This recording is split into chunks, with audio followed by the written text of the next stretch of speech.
O Contrato Social de Locke, parte 1. O Contrato. John Locke. Segundo o Tratado sobre o Governo Civil. Capítulo 8. Do início das sociedades políticas. Aforismo 95. Se todos os homens são, como se tem dito, livres, iguais, e independentes por natureza, ninguém pode ser retirado deste estado e se sujeitar ao poder político de outros sem o seu próprio consentimento.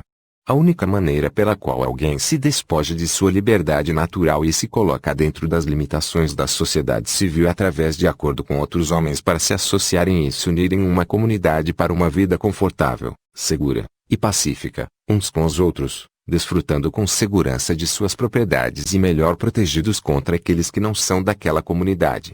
Esses homens podem agir desta forma porque isso não prejudica a liberdade dos outros, que permanecem como antes, na liberdade do estado de natureza. Quando qualquer número de homens decide constituir uma comunidade ou um governo, isto os associa e eles formam um corpo político em que a maioria tem o direito de agir e decidir pelo restante. Aforismo 96. Quando qualquer número de homens, através do consentimento de cada indivíduo, forma uma comunidade, dão a esta comunidade uma característica de um corpo único, com o poder de agir como um corpo único, o que significa agir somente segundo a vontade e a determinação da maioria.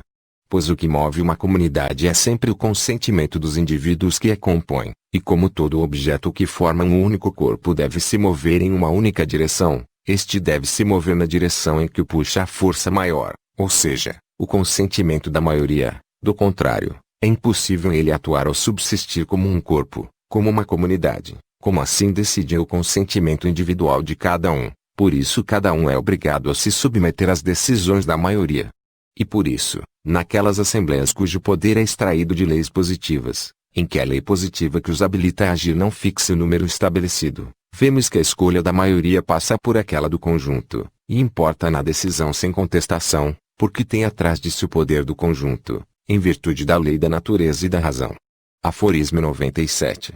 E assim, cada homem, consentindo com os outros em instituir um corpo político submetido a um único governo, se obriga diante de todos os membros daquela sociedade, a se submeter à decisão da maioria e a concordar com ela. Do contrário, se ele permanecesse livre e regido como antes pelo estado de natureza, este pacto inicial, em que ele e os outros se incorporaram em uma sociedade, não significaria nada e não seria um pacto. Será que ele teria a aparência de um pacto? Que novo compromisso seria este, se o interessado não estava vinculado a outros decretos da sociedade além daqueles que ele achava que lhe convinha e nos quais realmente consentiu?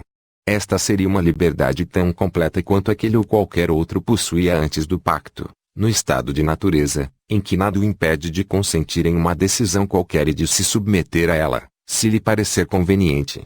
Aforismo 98.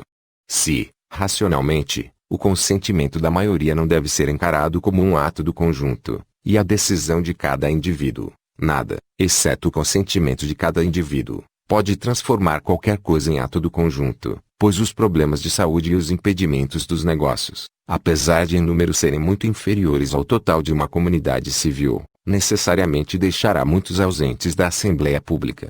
Se acrescentarmos a isso a variedade de opiniões e a diversidade dos interesses que inevitavelmente ocorrem em todos os grupos humanos, a inserção na sociedade em tais condições seria apenas como a entrada de Catão no teatro, tantum ut ire.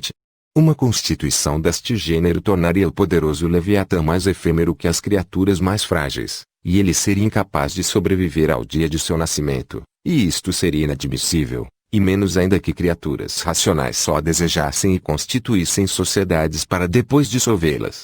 Pois quando a maioria não pode decidir pelo resto, as pessoas não podem agir como um único corpo e este imediatamente entra em dissolução. Aforismo 99.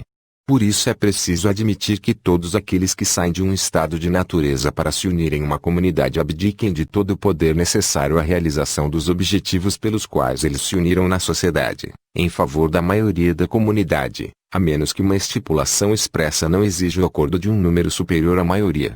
Para isso basta um acordo que preveja a união de todos em uma mesma sociedade política, e os indivíduos que se inserem em uma comunidade política não necessitam de outro pacto.